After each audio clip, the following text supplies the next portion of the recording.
everyone, welcome back to the channel. So once again I am here again with one more informative video. So आज की जो video है ना, ये हमारा क्वेश्चन एंड आंसर सेशन या फिर क्वेश्चन एंड आंसर ब्लॉग बोलो आप इसे, ये होने वाला है। क्योंकि मैंने एक कम्युनिटी पोस्ट अभी आई थिंक आज मॉर्निंग में अपलोड किया था, जिसमें मैंने ये बताया था कि आप सबको जितने भी ज्यादा डाउट्स है ना नर्सिंग एडमिशन के रिगार्डिंग, नर्सिंग कोर्स के रिगार्डिंग या फिर जॉब के रिगार्डिंग, तो आप मुझे अपने सारे डाउट्स उधर मेंशन करो। मैं उसमें से आपके क्वेश्चन का एक प्रॉपर वीडियो अपलोड करूंगी। तो उधर मुझे 3-4 आई थिंक कमेंट्स मिले हैं, और फिर उसके बाद जो मेरी अभी पुरानी 2-3 वीडियोस थी उसपे से मैंने कमेंट्स में मैंने आप सबके कमेंट्स रीड किए, और उसमें जितने क्वेश्चंस थे जिनके आंसर देना अभी मतलब पॉसिबल था, सबका क्वेश्चन मैंने नोट किया। एंड देन इस वीडियो में हम 1 बाय 1 सारे क्वेश्चन का आंसर डिस्कस करेंगे, ठीक है। तो देखो, मैंने 15 डाउट्स नोट किए हैं जिसको मैं इस वीडियो में क्लियर करूंगी। इसके बाद आपको जितने भी अपकमिंग डाउट्स आएंगे मीन्स इन फ्यूचर या कभी भी, आप मुझे कम्युनिटी पोस्ट का जो मेरा जितना भी कम्युनिटी पोस्ट है उसमें आप अपने कमेंट्स अगर वहां पे आप मेंशन करोगे तो उसे रीड करना ज्यादा मतलब इजी होता है, और उधर से मुझे नोटिफिकेशन मिलना भी ज्यादा मतलब इजी होता है। तो मैं जल्दी से वहां से रिप्लाई कर देती हूँ, ठीक है। तो चलो अब वीडियो स्टार्ट करते हैं, मीन्स पॉइंट की बात करते हैं, ठीक है। तो सबसे पहला जो क्वेश्चन है, इंटर्नशिप के टाइम में क्या सैलरी मिलती है। तो सबसे पहली बात, इंटर्नशिप में कोई सैलरी नहीं मिलती है, स्टाइपेंड होता है। और इंटर्नशिप वाला जो अभी क्राइटेरिया आया है नर्सिंग में, वो 2021 से बैच के लिए आया है, मीन्स जिस ईयर मैंने एडमिशन लिया था। तो अभी हमारी फर्स्ट टाइम इंटर्नशिप होगी नर्सिंग में। लाइक अभी मेरा फाइनल ईयर स्टार्ट हो गया है, तो अभी मेरा 7th सेमेस्टर चल रहा है, और इंटर्नशिप 8th सेमेस्टर में, मीन्स नर्सिंग के लास्ट सेमेस्टर में, बीएससी नर्सिंग के लास्ट सेमेस्टर जो कि आपका 8th सेमेस्टर है, वहां पे आपकी इंटर्नशिप होगी, ठीक है। तो उस इंटर्नशिप में देखो, गवर्नमेंट कॉलेज का मैं नहीं अभी बता सकती क्लियर, क्योंकि गवर्नमेंट आपको शायद थोड़ा बहुत स्टाइपेंड दे सकता है, बट प्राइवेट कॉलेज में, प्राइवेट नर्सिंग कॉलेज में स्टाइपेंड के रिगार्डिंग अभी कोई ऐसी इन्फॉर्मेशन या नोटिस नहीं आई है। इवन हमें ये तो बता दिया गया है, जैसे कि मैं अपना एग्जाम्पल दूं, मुझे ये पता है कि अभी कुछ मतलब I think with in 3-4 months मेरा 7th सेमेस्टर का फाइनल थ्योरेटिकल एग्जाम हो जाएगा, मीन्स थियरी कंप्लीटली कंप्लीट हो जाएगी। फिर लास्ट का मेरा इंटर्नशिप जैन तक स्टार्ट हो जाएगा। बट और कहाँ पे इंटर्नशिप करनी है मुझे ये भी पता है, कॉलेज ने इसके रिगार्डिंग सब कुछ बता दिया है, लेकिन स्टाइपेंड के रिगार्डिंग उन्होंने कुछ भी नहीं कहा है। एंड मोस्ट प्रोबेबली चांसेस यही है कि हमें कोई स्टाइपेंड नहीं मिलने वाले। तो अगर आप प्राइवेट कॉलेज से नर्सिंग स्टूडेंट हैं, मतलब प्राइवेट कॉलेज के नर्सिंग स्टूडेंट है और आप इंटर्नशिप करने जा रहे हैं, फाइनल ईयर में हैं आप, तो आई डोंट थिंक उधर कोई स्टाइपेंड मिलता है।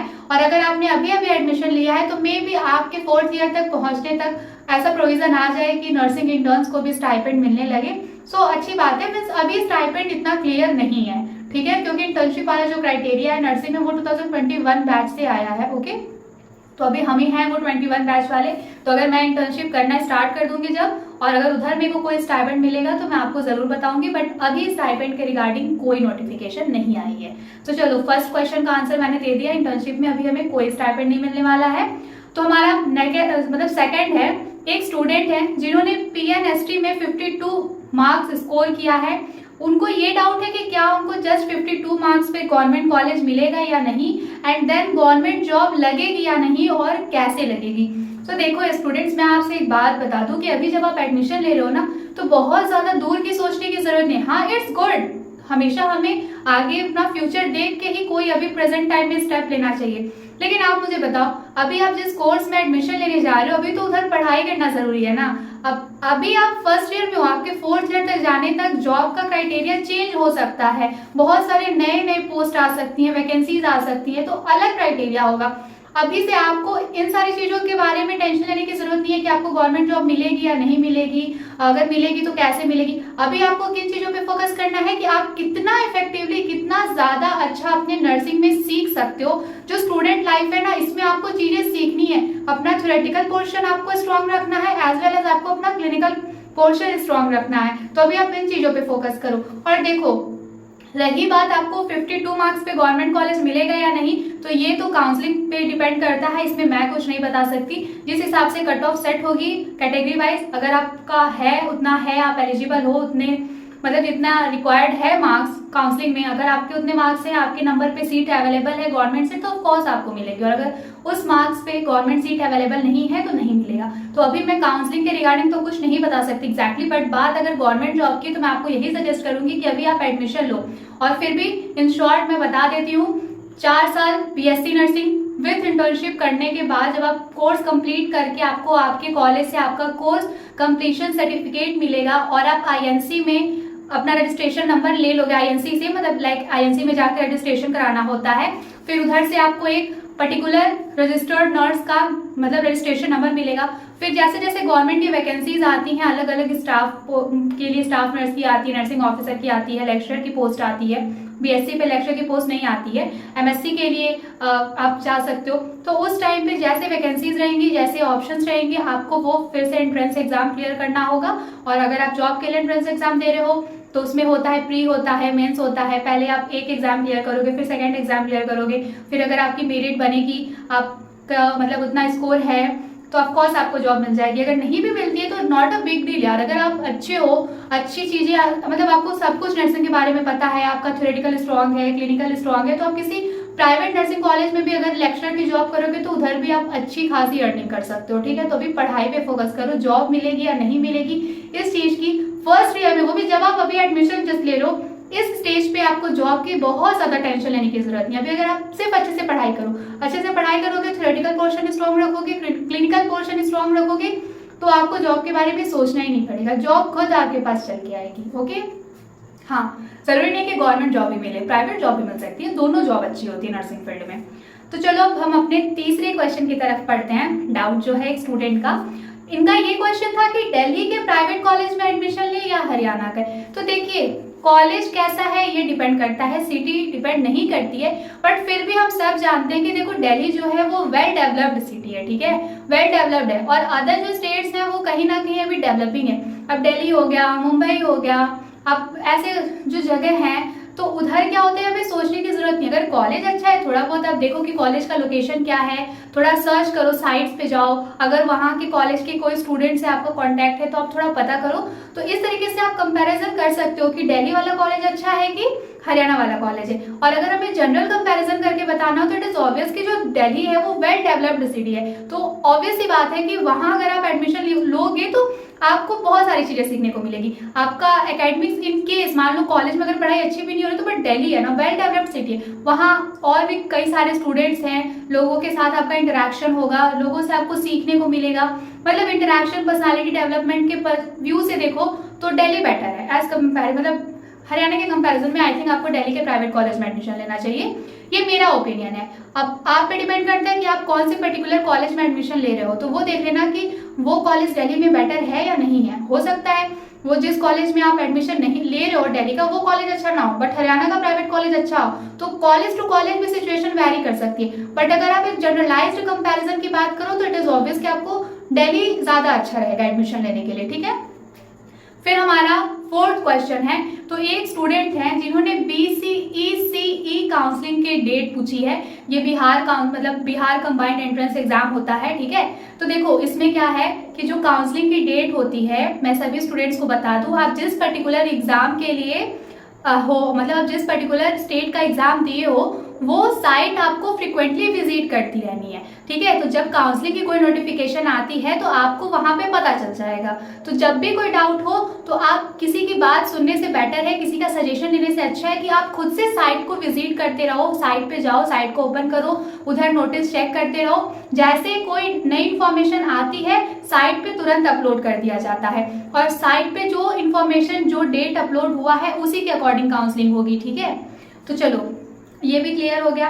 अब एक स्टूडेंट है, 5वें डाउट की तरफ बढ़ते हैं। तो एक स्टूडेंट है जिन्होंने कहा है कि पॉकेट साइज डिक्शनरी बुक के लिए लिंक प्रोवाइड कर दीजिए। तो देखिए ऑफकोर्स मैं लिंक प्रोवाइड कर दूंगी, तो मैंने ऑफलाइन लिया था। ठीक है, जो बुक, जैसे कि मैं जहाँ पे हूँ हमारे साइड में एक मार्केट है जो मेडिकली, मतलब जैसे मेडिकल स्टूडेंट के लिए ही वो मार्केट है। नर्सिंग स्टूडेंट यहाँ से जितने MBBS BMS के स्टूडेंट्स हैं वहीं से जाके अपनी बुक्स लेते हैं, जो भी हमारा मेडिकल इंस्ट्रूमेंट है, पॉकेट आर्टिकल है, हम सारी चीजें वहीं से जाके लेते हैं। तो हमने, मतलब मैंने अपनी पॉकेट डिक्शनरी वहीं से लिया था। ठीक है, आई थिंक इसका कुछ जो 165 के अराउंड मुझे पड़ा था।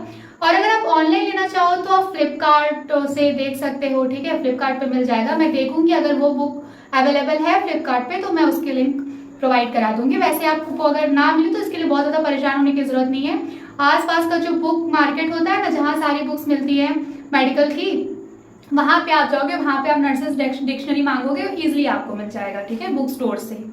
फिर आगे बढ़ते हैं हम अपने 6th, बहुत इंपॉर्टेंट है, ध्यान से सुनना आप। एग्जाम कब से स्टार्ट होते हैं? After starting of college. Means इनका कहने का ये मतलब है कि कॉलेज में एडमिशन लेने के बाद कितने महीने के बाद एग्जाम स्टार्ट होता है। तो देखो, पहले एग्जाम होते कितने हैं? एक सेमेस्टर के पहले आपके 3 इंटरनल एग्जाम होंगे। रूल यही है। अब डिपेंड करता है कि आपका कॉलेज इस चीजों को कितना इम्प्लीमेंट करता है। तो सेमेस्टर, एक सेमेस्टर 6 मंथ का होता है, ठीक है। बट किसी किसी कॉलेज में जैसे एडमिशन लेट हुआ है, सेशन डिले हुआ है, तो सेमेस्टर का ड्यूरेशन थोड़ा सा कॉलेज रिड्यूस करके 5.5 मंथ तक भी ले आता है। तो इसके पहले जैसे मान लो आपने इस मंथ में एडमिशन लिया है, अभी है सितंबर एंड चल रहा है, मान लो अक्टूबर से आपकी क्लासेस स्टार्ट हो रही हैं, तो अक्टूबर से आपकी क्लासेस स्टार्ट होंगी, तो नवंबर के एंड में आई थिंक आपका फर्स्ट इंटरनल एग्जाम होगा। फिर उसके बाद आपका नेक्स्ट मंथ में सेकंड इंटरनल एग्जाम होगा, फिर उसके नेक्स्ट मंथ में आपका थर्ड इंटरनल एग्जाम होगा। जब ये तीनों एग्जाम आपके इंटरनल एग्जाम हो जाएंगे, फिर आपके कॉलेज या फिर आपकी यूनिवर्सिटी के साइड से आपके बैच के लिए पर्टिकुलरली सेमेस्टर एग्जाम का डेट अनाउंस किया जाएगा और फिर उस पर्टिकुलर डेट पे आपका एग्जाम होगा। तो फर्स्ट एडमिशन से लेकर के फर्स्ट सेमेस्टर तक का जो ड्यूरेशन होता है वो अराउंड 6 मंथ का होता है। वैसे तो सेमेस्टर 6 मंथ का ही होता है, बट थोड़ा बहुत आगे पीछे हो सकता है, 1-2 महीने, ठीक है। तो कोई भी सेमेस्टर आज की डेट, मतलब जैसे आज आपका सेशन स्टार्ट हुआ है तो अगले 6 मंथ में आपका सेमेस्टर होगा। फिर जब फर्स्ट सेमेस्टर जिस डेट पे आपका एंड होगा, आपका नया सेशन सेकंड सेमेस्टर स्टार्ट होगा, फिर उसके नेक्स्ट 6 मंथ के बाद आपका सेकंड सेमेस्टर एग्जाम होगा। तो इस तरीके से आप कैलकुलेट कर सकते हो, अपना एग्जाम का मंथ एक्सपेक्ट कर सकते हो, ठीक है। फिर आगे आता है, ये भी बहुत इंपॉर्टेंट डाउट है, क्लिनिकल पोस्टिंग क्या होती है, कब से होती है और क्या नाइट में भी होती है, और जिन बच्चों ने हॉस्टल नहीं लिया है वो बच्चे कैसे हैंडल करते हैं। ऑफ कोर्स ये बहुत जेन्युइन डाउट है और इस डाउट का क्लियर होना भी बहुत ज्यादा जरूरी है। देखो, क्लिनिकल पोस्टिंग क्या होती है, आप नर्सिंग हो, नर्स बनने जा रहे हो, तो आपने देखा होगा हॉस्पिटल में जो नर्सेज वर्क करती हैं वो सारा चीज करती है ना, लाइक मेडिकल में जितने मेडिकल इंटरवेंशन होते हैं वो सब नर्सेज करती हैं। तो जस्ट बुक्स पढ़ के आप प्रैक्टिकल नहीं कर सकते हो, प्रैक्टिकल करने के लिए आपको प्रैक्टिस करना होता है, ठीक है। तो आप नर्सिंग कॉलेज में आपको इंजेक्शन के बारे में, sites of injection, vital sign और भी जो एक मतलब कि डिजीज कंडीशन के बारे में आपको बुक से पढ़ा दिया जाएगा, लेकिन उस डिजीज कंडीशन को कैसे आपको नर्सिंग केयर प्रोवाइड करना है, उस पर्टिकुलर डिजीज कंडीशन के पेशेंट को कैसे नर्सिंग केयर प्रोवाइड करना है, कैसे आपको डॉक्टर को मेडिकल इंटरवेंशन में असिस्ट करना है, किस तरीके से नर्सिंग प्रोसीजर्स करने हैं, ये सारी चीजें सीखने के लिए आपको हॉस्पिटल जाना पड़ेगा। तो आपके कोर्स ड्यूरेशन में ही आपको आपकी कुछ दिन क्लासेस चलाई जाती हैं, सभी सेमेस्टर में सेम होता है, कुछ दिन क्लासेस चलाई जाती हैं, तो कुछ दिन आपको हॉस्पिटल में भेजा जाता है सीखने के लिए, जो इंटरवेंशंस होते हैं, मेडिकल प्रोसेस होते हैं, प्रोसीजर्स होते हैं, उसको सीखने के लिए। तो एक तरीके से प्रैक्टिकल है, इसको बोलते हैं हम क्लिनिकल पोस्टिंग, ठीक है। इसमें ये ड्यूटी होती है आपकी कि आपको हॉस्पिटल में भेजा जाएगा, एक तरीके से आपको सिखाया जाता है कि आपको कैसे नर्स बनना है, जब आप नर्स बन जाओगे तो कैसे आपको हॉस्पिटल में काम करना है। तो क्लिनिकल पोस्टिंग में आपको ये सारी चीजें सिखाई जाएंगी। और ये कब स्टार्ट होती है, देखो सभी सेमेस्टर में सब्जेक्ट्स की रिक्वायरमेंट के अकॉर्डिंग ये होता है। जैसे कि फर्स्ट सेमेस्टर में आपका फाउंडेशन ऑफ नर्सिंग के लिए लगेगा आपकी ड्यूटी, फिर सेकंड सेमेस्टर में आपकी जनरल शिफ्ट लगेगी, फिर थर्ड सेमेस्टर में आपकी मेडिकल सर्जिकल नर्सिंग के लिए ड्यूटी लगेगी। तो ऐसे सब्जेक्ट वाइज आपकी ड्यूटी लगती रहती है, जिसको हम क्लिनिकल पोस्टिंग बोलते हैं, ओके। और नाइट की बात करें तो देखो ऐसा कोई रूल नहीं है नाइट शिफ्ट और डे शिफ्ट के लिए, ये कॉलेज पे डिपेंड करता है कि वो किस तरीके से आपका क्लिनिकल आवर कंप्लीट कराते हैं। INC दे देता है सभी बैच के लिए कि इतने घंटे के थ्योरी आ रहे हैं और इतने घंटे का क्लिनिकल आ रहे हैं, और ये कॉलेज को कंप्लीट कराना है स्टूडेंट का जो क्रेडिट है, जो सेमेस्टर है, जो उनके कोर्स का रिक्वायरमेंट है उसको फुलफिल करने के लिए। तो डिपेंड करता है कि आपका कॉलेज कैसे, जैसे अभी तक मैं फाइनल ईयर में आ गई हूँ बट मेरी कभी नाइट ड्यूटी नहीं लगी, क्योंकि हमारा डे शिफ्ट बहुत ज्यादा लंबा होता है, सुबह के 8 बजे से शाम के 5 बजे तक, ऐसे हमने लंबी काफी ड्यूटीज करी है, तो हमें नाइट की भी जरूरत नहीं पड़ी। बट फाइनल ईयर में अगर लगता है 7 सेमेस्टर में तो वेल एंड गुड। तो अभी जैसे इंटर्नशिप भी आ गया है, तो अब शायद से BSc नर्सिंग में इंटर्नशिप के टाइम पे ही आपसे शिफ्ट वाइज ड्यूटी कराई जाएगी। जैसे उसमें 3 शिफ्ट होता है, एक मॉर्निंग शिफ्ट होता है जो मॉर्निंग के 8 बजे से लेकर के दोपहर के 2 बजे तक होता है, फिर इवनिंग शिफ्ट होता है जो कि 2 बजे से लेकर के 8 बजे तक, रात के 8 बजे तक होता है, और नाइट शिफ्ट होता है जो कि 12 घंटे का होता है, रात के 8 बजे से अगली मॉर्निंग नेक्स्ट 8 बजे तक, ठीक है। तो 3 शिफ्ट होती है, कुछ स्टूडेंट्स मॉर्निंग शिफ्ट में जाएंगे, कुछ स्टूडेंट्स इवनिंग शिफ्ट में जाएंगे और कुछ स्टूडेंट्स नाइट शिफ्ट में ड्यूटी करेंगे और इस तरीके से सबकी ड्यूटी रोटेट होती रहती है। तो नाइट शिफ्ट वैसे तो जनरली फाइनल ईयर में इंटर्नशिप के टाइम पे ही लगता है, बट ये डिपेंड करता है, शायद आपका कॉलेज आपको ड्यूटी टाइम, ड्यूटी एक्सपोजर सिखाने के लिए, ड्यूटी रूल रेगुलेशन के लिए आपको शायद आई थिंक सेकेंड ईयर या थर्ड ईयर में भी 1-2 बार आपकी नाइट ड्यूटी लगाई जा सकती है, बट फर्स्ट ईयर में नाइट ड्यूटी जनरली नहीं लगती है। ओके, तो चलो यहाँ पे हमारा 7th डाउट भी क्लियर होता है। टोटल 15 डाउट्स मैंने नोट डाउन किए थे, ठीक है। अब आते हैं हम 8th डाउट है, एक स्टूडेंट का है, तो सभी लड़कियां उसको ध्यान से सुनना, ठीक है, specially for girls. Shoulder length hair है तो क्या करे, बन तो नहीं बन सकता है। तो देखो मेरे बाद हाँ थोड़े लेंथ है, मतलब अच्छा खासा लेंथ है, बन जाता है जैसे तैसे हेयर बन। तो देखो मेरे क्लास में, मैं अपनी स्टोरी बता रही हूँ, मतलब रियल लाइफ स्टोरी बता रही हूँ। मेरे क्लास में एक लड़की थी, ठीक है, स्टूडेंट, फर्स्ट ईयर, जब मतलब फर्स्ट डे हम हॉस्टल में गए थे, तो उसके भी हेयर की जो लेंथ थी ना शोल्डर तक ही थी। तो उसका भी सेम क्वेश्चन था, हमारी सीनियर्स आई थी, जैसे कल से हमारी क्लासेस स्टार्ट होने वाली है, आज हम हॉस्टल में आ गए, तो आज रात हमारी सीनियर्स आई थी हमें सारे रूल्स रेगुलेशन समझाने के लिए। तो फिर उसने भी सेम क्वेश्चन कहा कि दी लाइक मेरे हेयर्स तो यहाँ तक है, तो मैं कैसे हेयर बैंड बना पाऊंगी। तो उन्होंने जस्ट रबर बैंड उठाया, उसका इधर पोनी टेल बनाया और उसको रोटेट करके क्लचर लगा दिया और कहा ऐसे बनेगा।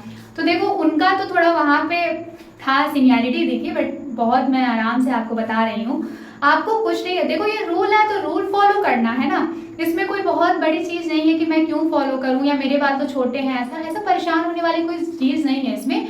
आप जस्ट आपको अपने बालों को सिक्योर करके पीछे रखना है, आप चाहे जैसे रखो, और उसके ऊपर से आपको कवर करने के लिए हेयर नेट लगाना है। तो पूरे बाल को ऐसे पीछे ले जा करके पहले एक रबर बैंड लगा के आप छोटी सी पोनी टेल बना लो, एंड देन उसको रोटेट करके आप हेयर क्लचर, जो छोटे छोटे क्लचर्स आते हैं, आप उससे सिक्योर कर लो, एंड देन आप उसके ऊपर से कवर कर लो हेयर बन के, हेयर नेट की हेल्प से अपने बन को कवर कर लो। ऐसा नहीं कि आपको बहुत बड़ा सा हेयर बन बनाना है, आपको छोटा, अगर आपके बाल छोटे हो तो आप छोटा सा ही हेयर बन बनाओ, बट आपके बाल खुले नहीं होने चाहिए, चाहे आपकी लेंथ यहाँ तक हो, चाहे आपकी लेंथ शोल्डर तक हो, आपको अपने बाल पीछे सिक्योर करने हैं इन फॉर्म ऑफ हेयर बन, ओके, और उसको कवर करना है हेयर नेट की हेल्प से। ये नर्सेज का ड्रेसिंग कोड है। अब इसको फॉलो करना, आपके कॉलेज आपसे कितना फॉलो कराता है ये डिपेंड करता है आप पे और आपके कॉलेज पे, ठीक है। तो जो जनरल, या फिर कहूँ कि जो जनरल ड्रेसिंग कोड था ये हेयर्स के रिगार्डिंग, वो मैंने आपको बता दिया, ठीक है।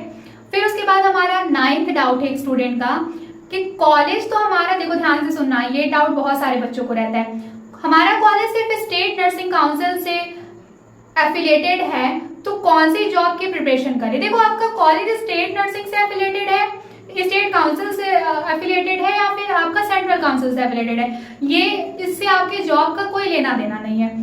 Once you will completed your degree, you have to get registration number from INC, ठीक है। It means that आपका जैसे कोर्स पूरा होगा, आपको INC में जाकर के, खुद से जाके आपको इंडियन नर्सिंग काउंसिल में अपना रजिस्ट्रेशन कराना है कि मैंने नर्सिंग कंप्लीट की है, 4 साल की डिग्री।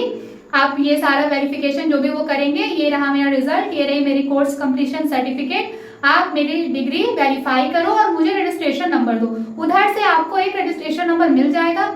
फिर उसके बाद जितनी भी गवर्नमेंट की वैकेंसीज आएंगी, उस रजिस्ट्रेशन नंबर की हेल्प से आप अपना एप्लीकेशन फॉर्म फिल कर सकते हो, और जितनी भी वैकेंसी है उसमें लिखा रहता है कि आपने अपना कोर्स कंप्लीट किया है ऐसे कॉलेज से जिसका एलिजिबिलिटी क्राइटेरिया होता है, या तो वो मतलब सेंट्रल काउंसिल से एफिलेटेड है या फिर स्टेट काउंसिल से एफिलेटेड है, वो बच्चे इस पर्टिकुलर एग्जाम को देने के लिए एलिजिबल हैं। तो आपको जो कोर्स कंप्लीट करने के बाद आप आईएनसी में जाकर के अपना जो रजिस्ट्रेशन नंबर लेकर के आए हो ना, उस रजिस्ट्रेशन नंबर की हेल्प से आप वैकेंसी के लिए एप्लीकेशन फॉर्म भर सकते हो, और जो सारे जॉब जितनी भी पोस्ट आती है, स्टाफ नर्स की पोस्ट आती है, फिर उसके बाद नर्सिंग ऑफिसर की पोस्ट आती है, जो भी पोस्ट आएगी आप उसके लिए मतलब एलिजिबल रहोगे, ठीक है। ESIC हॉस्पिटल्स में पोस्ट आती है। तो आपको गवर्नमेंट एग्जाम जैसे आईएनसी रजिस्टर्ड कॉलेज के बच्चे जिन एग्जाम्स की प्रिपरेशन करते हैं, उन्हीं एग्जाम की preparation state council registered college वाले बच्चे भी कर सकते हैं। तो नॉट सेट हो गया, स्टाफ सिलेक्शन का आता है, फिर उसके बाद आपका आरआरबी की वैकेंसी आती है, ESIC की वैकेंसी आती है। तो अभी आपको फर्स्ट ईयर में क्या करना है, आपके जितने सब्जेक्ट्स हैं जस्ट उसको पढ़ो, एकदम अच्छे से पढ़ो, अच्छे से प्रॉपर नोट्स बनाओ, बस ऐसे ऐसे first year, second year, third year, fourth year करते जाओ।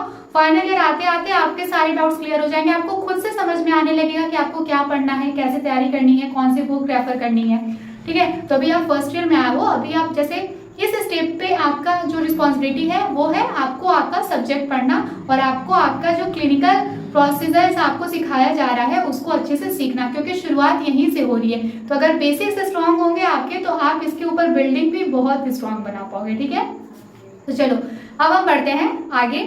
10th डाउट कॉलेज एप्रन को लेके। जैसे कि मैंने बताया था कि जो व्हाइट कोट होता है, लैब कोट होता है या एप्रन होता है वो कॉलेज के साइड से मिलता है। तो एक स्टूडेंट का है कि दीदी हमें खुद लेके जाना है, तो देखो उस एप्रन का जो होता है, मैंने ये इसलिए कहा था क्योंकि कॉलेज एप्रन का जो पॉकेट होता है उस पे लोगो बना होता है आपके कॉलेज का। तो हमसे क्या हुआ था कि हम अपने कॉलेज यूनिफॉर्म के लिए फी सबमिट किए थे, उसमें हमारा सब कुछ इंक्लूडेड था, इसको मतलब कॉलेज यूनिफॉर्म, एप्रन और विंटर के लिए ब्लेजर। तो जिन बच्चों को कॉलेज से ब्लेजर लेना था उनका जैसे हमारा अराउंड 2400 फी लगा था, चार्ज लगा था यूनिफॉर्म के लिए। तो जिन बच्चों को कॉलेज से ब्लेजर लेना था वो 2400 प्लस 900 पे कर रहे थे, और जिनको कॉलेज से ब्लेजर नहीं लेना था वो जस्ट 2400 पे कर रहे थे, ठीक है। तो इस तरीके से था। तो अगर आपका कॉलेज आपको कहता है कि आप खुद से अपना एप्रन खरीद के लाओ, तो व्हाइट एप्रन मार्केट में मिलता है, मे बी वो आपको सिर्फ लोगो दे, मतलब मोनोग्राम होता है ना, वो शायद आपको दे और आपको अपने कॉलेज के एप्रन पे अटैच करना होगा। तो ये डिपेंड करता है कि वैसे तो कॉलेज वाले खुद से कॉलेज यूनिफॉर्म की फीस जमा मतलब सबमिट कराते हैं, डिपॉजिट कराते हैं और फिर उधर से बनता है सब सारे बच्चों के लिए सिमिलर यूनिफॉर्म। और शायद आप जिस कॉलेज में हो अगर वहाँ ऐसा नहीं है तो आपको बोला जा सकता है कि आप अपना एप्रन खुद से खरीद के लाओ। तो आप मतलब मार्केट में जाओगे, वहाँ पे कोई एक स्टोर होती है, मतलब ऐसी पर्टिकुलर स्टोर होती है जहाँ पे कॉलेज मेडिकल की चीजें मिलती हैं, जैसे कि स्क्रब्स हो गए, एप्रन हो गया, ग्लव्स वगैरह, वहाँ पे आपको इसलिए ये सारी चीजें मिल जाएगी, या फिर आप ऑनलाइन भी बाई कर सकते हो। फिर से आता है 11th डाउट, नाइट ड्यूटी कब से स्टार्ट होती है। अभी मैंने बताया कि देखो फर्स्ट ईयर में जरूरी नहीं है कि आपकी फर्स्ट ईयर में नाइट ड्यूटी लगाई जाए, सेकेंड ईयर और थर्ड ईयर में भी ऐसी कोई खास नीड नहीं होती है, बट आपके कॉलेज पे डिपेंड करता है। अगर अच्छे से रूल के अकॉर्डिंग देखा जाए तो बीएससी नर्सिंग स्टूडेंट्स की जो नाइट ड्यूटी होती है, नाइट शिफ्ट होती है, वो फाइनल ईयर में लगाई जाती है। थर्ड ईयर में कुछ कॉलेजेस में लगा दी जाती है नाइट ड्यूटी, लेकिन ऐसे जैसे मेरे बैच में तो अभी तक हमारी नहीं लगी, अब हम फाइनल ईयर में आ गए हैं तो हमारी इंटर्नशिप के टाइम पे हमारी नाइट ड्यूटी लगेगी। तो अब मतलब चांसेस यही होते हैं ज्यादा कि आपकी इंटर्नशिप के टाइम पे आपके नाइट ड्यूटी लगे, जो कि आपके फाइनल ईयर के फाइनल सेमेस्टर में स्टार्ट होगी। फिर 12th है, ड्रेस कॉलेज वाले देते हैं क्या या फिर खुद से लेना पड़ता है। तो अगेन इट डिपेंड्स यार, अगर आपके कॉलेज में यूनिफॉर्म है और उधर से टेलर आ रहा है, आप सारे बच्चों का एक साथ मेजरमेंट हो रहा है, क्योंकि मेरे टाइम पे देखो क्या हुआ था, मीन्स हमारे कॉलेज में ही ऐसा होता है, एक पर्टिकुलर डेट पे टेलर आता है, हम सारे स्टूडेंट्स रोल नंबर वाइज गए, हमारी मैम के प्रेजेंस में हमारा मेजरमेंट हुआ, एंड देन हमसे जो भी फी डिपॉजिट करानी थी वो हमने फी डिपॉजिट की, और फिर with in I think 15 days हम सबका यूनिफॉर्म रेडी होकर के आ गया, और फिर रोल नंबर वाइज सबको सबका यूनिफॉर्म डिस्ट्रीब्यूट कर दिया गया। तो चांसेस यही होते हैं कि कॉलेज ही आपको यूनिफॉर्म प्रोवाइड करे, लेकिन फी डिपॉजिट करवाता है, पैसे वो लेता है आपसे।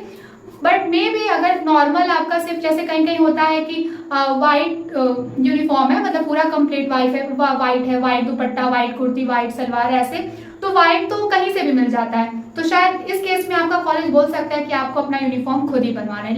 लाइक हमारा था कि हमारा है, मतलब हमारा ब्लू सलवार है और लाइट स्काई ब्लू कुर्ती है, एंड देन हमारा ऊपर से वेस्ट कोट है, तो ये सारी चीजें हम हमारे कॉलेज के साइड से हमारे लिए बनवाई गई थी, और हमें यूनिफॉर्म फी डिपॉजिट करनी थी 2400, okay.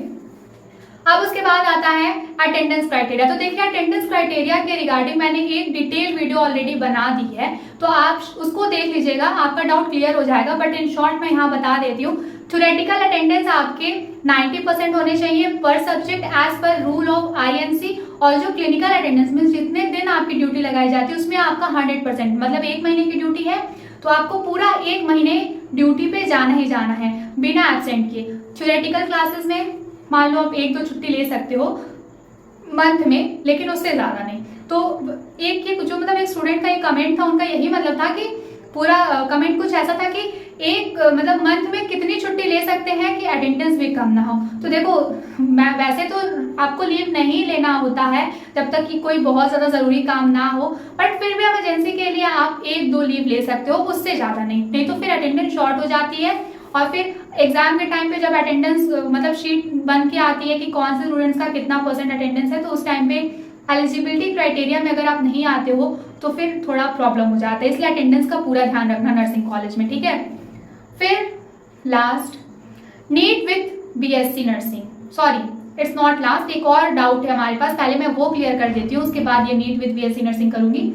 Book for second semester, तो देखो सेकंड सेमेस्टर के जो सब्जेक्ट है वो क्या है आपका, न्यूट्रिशन है, बायोकेमिस्ट्री है।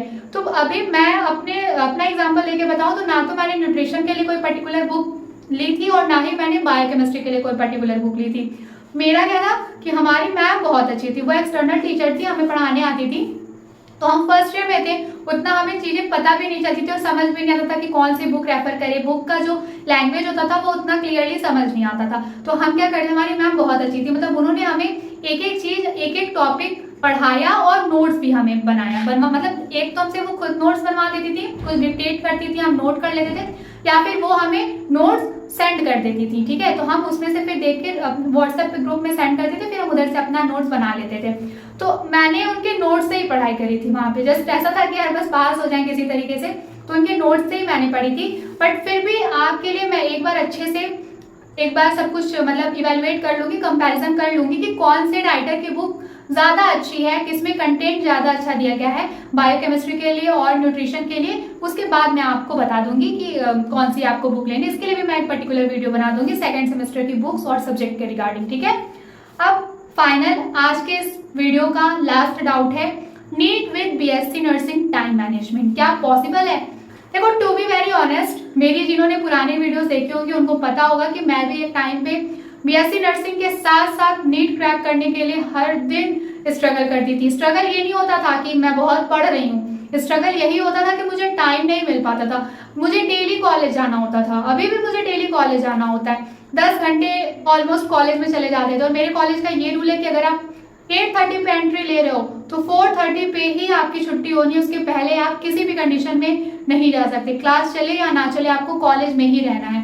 तो अगर आपका कॉलेज भी ऐसा है तो देखो टू बी वेरी ऑनेस्ट आपको टाइम मैनेज करने में बहुत मुश्किल होगी, लेकिन अगर आप डेडिकेटेड हो तो आप कॉलेज टाइम के बाद, जैसे अगर आपकी 4, साढ़े 4 या 5 बजे तक छुट्टी हो जाती है, 6 बजे तक आप फ्रेश हो गए, तो 7 बजे से लेकर के अगले सुबह कॉलेज आने तक आप जितना टाइम उसी आवर में मैनेज कर सकते हो वही आपके लिए ही, मतलब सिर्फ आपको उतना ही टाइम मिलेगा। और नीट बीएससी नर्सिंग करने के साथ साथ क्रैक करना पॉसिबल है कि नहीं है, तो ये देखो इसमें कुछ क्लियर नहीं बोला जा सकता, क्योंकि अगर आप प्रिपेयर कर रहे हो नीट, ठीक है, तो ये आपके पोटेंशियल पे डिपेंड करता है कि आप कितनी अच्छी तैयारी कर पा रहे हैं। होता है कुछ बच्चे 5 घंटे डेली पढ़ते हैं, उनका ज्यादा पोर्शन कवर हो जाता है, कुछ बच्चे 6 घंटे पढ़ते हैं लेकिन चीजों को ज्यादा कवर नहीं कर पाते हैं। तो इट डिपेंड्स कि आपकी प्रिपरेशन कितनी स्ट्रांग है, आप मैनेज कर पा रहे हो टाइम, यानी आप डेली पढ़ रहे हो या नहीं पढ़ रहे हो, आप डेली टेस्ट दे रहे हो या नहीं दे रहे हो, तो इट डिपेंड। अगर आपकी तैयारी अच्छी रहेगी तो ऑफकोर्स आप नीट क्रैक कर लोगे, ठीक है। सो अभी इस वीडियो को रिकॉर्ड करने के पहले मैंने इतने 15 डाउट्स ही नोट किए थे, मतलब मैंने देखा इतने ही कमेंट्स थे। तो देखो यार अभी तक मैंने कोशिश की है आप सबके डाउट्स क्लियर करने की, अभी इसके बाद भी आपके पास जो भी डाउट हो या फिर इस वीडियो के थ्रू आपके डाउट क्लियर हुआ या नहीं हुआ ये प्लीज मुझे बताइएगा। And thank you so much for supporting, मतलब आपके सपोर्ट और आपके कमेंट से ना मुझे बहुत ज्यादा मोटिवेशन मिलता है कि मैं आप लोगों के लिए ऐसे यूजफुल इन्फॉर्मेटिव वीडियोस अपलोड करती रहूं। So keep supporting and it's my promise कि बीएससी नर्सिंग स्टूडेंट, स्पेशली ये जो फ्रेशर स्टूडेंट्स हैं, जो फ्रेशर बच्चों ने अभी अभी एडमिशन लिया है, आपके लिए free lecture videos as well as ये जो ऐसे छोटे छोटे टॉपिक्स पे इंफॉर्मेशन वाली वीडियोस होती हैं, ऐसी वीडियोस मैं हमेशा अपलोड करती रहूंगी। And I will try my best कि आपको best possible guidance free of cost में प्रोवाइड कराती रहूं। So this is all about today's video. Thank you so much for watching this video. हम जल्दी मिलेंगे एक नए और भी ज्यादा इंफॉर्मेटिव वीडियोस के साथ, ठीक है।